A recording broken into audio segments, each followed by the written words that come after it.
MrTransformers96 here with a video where I'm going to be ranking my Marvel Legends waves from 2015 from my least favorite to my favorite. I'm going to be ranking all of the waves that were released in 2015. I believe that was 6 or 7. I want to say like 7 or so waves.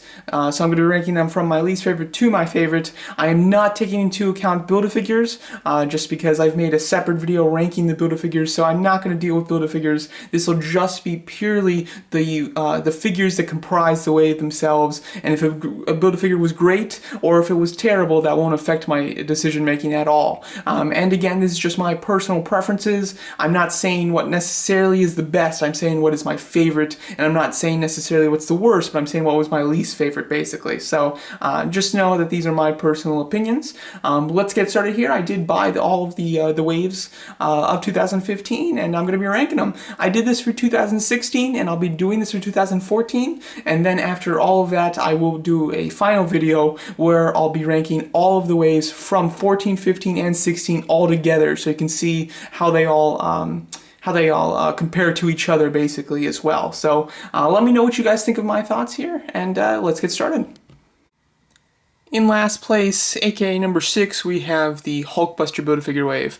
This wave comprises a fantastic Build-A-Figure, however the wave itself, which is what I'm grading this list on, is pretty terrible. I absolutely dislike this wave wholeheartedly. I think that the Doctor Strange figure is good, but it's the wrong costume. Definitely a miss there. The Vision figure is the only figure that I like in this wave. The War Machine is really great, but it's just a repaint. The entire thing is a repaint. The Iron Man Marvel Now version figure is one of the worst Marvel Legends figures I own. Blizzard's pretty terrible and just a repaint. And then the two women figure in this waves are both quite disappointing, and they use a very old and outdated mold as well. So this wave is absolutely terrible in my opinion. I really dislike it completely, but I do love the Build-A-Figure that it makes. In 5th place, we have the Thanos wave. This was the wave to kind of coincide with the Avengers Age of Ultron being released. This wave, in my opinion, is pretty nice. It's pretty solid. It has some stumbles in it for the fact that it does reuse some parts. Like, it completely is just, the Iron Man is just a repaint of the Iron Man Mark 42. The Hulk, a fair part of it is a repaint. You have like Batroc, which is mainly a repaint, and then a few new sculpts here and there. But I do think that this wave is quite strong all in all, and I do like the variety of characters. We have 3 core movie Avengers characters, and then we have some more obscure ones that do fit into the Avengers, kind of series itself. Spider-Girl or Spider-Woman is one of the best figures in this wave, although I don't think that she really, fits nicely with the Avengers wave. I think she would have done better in a Spider-Man wave herself. However, I do like this wave. I think it's pretty solid. It has its ups and downs, but it's a solid wave all in all. And in 4th place, we have the Hobgoblin Build-A-Figure wave. This wave, for me, I wasn't too excited for before it came out. I actually decided not to get any of the figures from it, trying to be good and trying to cut back, trying to do the smart thing. But then a week after that, I ended up finding the entire wave on retail for buy one, get one 40% off. Couldn't really resist, and I purchased them all. I am happy that I did actually get the wave. Now looking back on it, I do like the wave, but it's certainly not one of my favorites. It's one of the weakest Spider-Man waves that they've produced, in my opinion. I think that the wave consists heavily of just different versions of Spider-Man. Now, some of those are incredibly good, like the Pizza Spider-Man I absolutely love, but then there's just a slew of other just versions of Spider-Man, some with some neat, unique features, but for the most part, mainly repaints. You have Daredevil, which is a good character, but the figure is relatively plain, and then you have Anti-Venom, which is a neat character, but again, it's just a repaint of Toxin. So this wave isn't too impressive in my opinion. It's also lacking the thing that I love most about Spider-Man, which is his villains. Anti-Venom is more of an anti-hero, and the rest of these are pretty much flat-out heroes. So it was a weak wave for me personally. It's not that I hate it or anything, but it's certainly not one of the best Spider-Man waves. It's alright though. The Spider-Man itself, though, that figure is really fantastic, and he's the reason that this wave isn't, what number 5 I would say. So yeah, okay wave, great Spider-Man, but the rest of the wave, pretty plain. And in third place, we had the Rhino Build-A-Figure wave.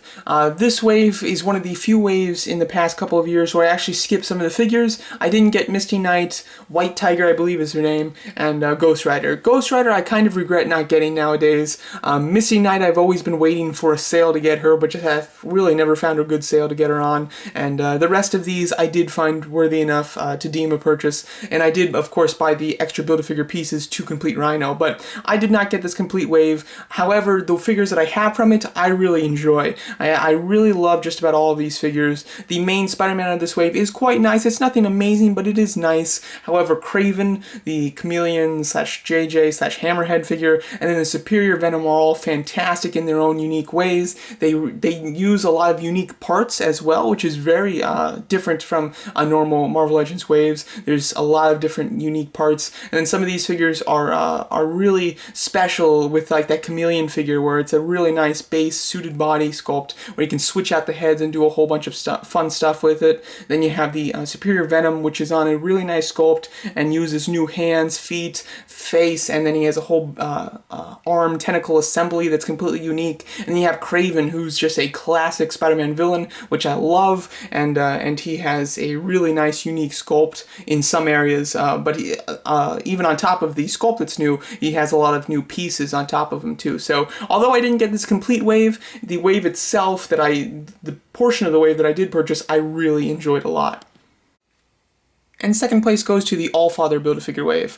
This wave for me was quite nice. I definitely liked it. You know, it was the first wave of 2015 and it delivered well. I liked the fact that it was just kind of an Avengers-themed wave, and therefore they could really touch on a lot of characters. It wasn't super specific, so they could do quite a lot, and they picked characters that I really liked, some that were a bit more obscure but that I enjoyed learning about, and then some that were pretty mainstream, which is important to have in your collection. So I did like the overall range of characters. You had ones like Thor, which are big enough to be a Build-A-Figure practically themselves. That's how big, you know, that character is. And everybody else came with quite a few accessories. Also, you could kind of pick which Build-A-Figure you wanted to build, and therefore you only had to buy 5 figures to build a Build-A-Figure, which I thought was great as well. I think that this is just a really solid wave. It offered some personal preference in there and a nice variety of characters.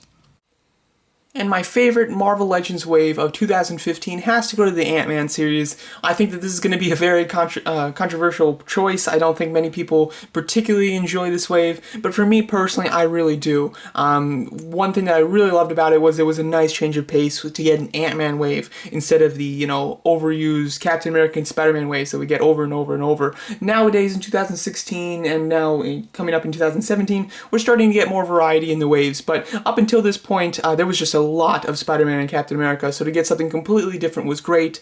It used a lot of really unique and cool villains in the series, like Tiger Shark, which is a great addition to the Masters of Evil collection that I have going. It had Bulldozer, which finally completed the Wreckers, which I've wanted to do for years. It had a movie Ant-Man figure, which looked great, a Wasp figure, which was fantastic. The only downside of this wave, in my opinion, if you're not looking at the Build-A-Figure, was Giant Man. Giant Man was a very plain figure whose power isn't represented at all. Not a big fan of that figure at all. But the rest of this wave, I really found quite nice and a great change of pace, and the character choice really fit my personal liking for Marvel Universe, or for the Marvel Universe as a whole, and for Marvel Legends in particular. So I really enjoyed this wave of Marvel Legends, and it was my favorite in 2015.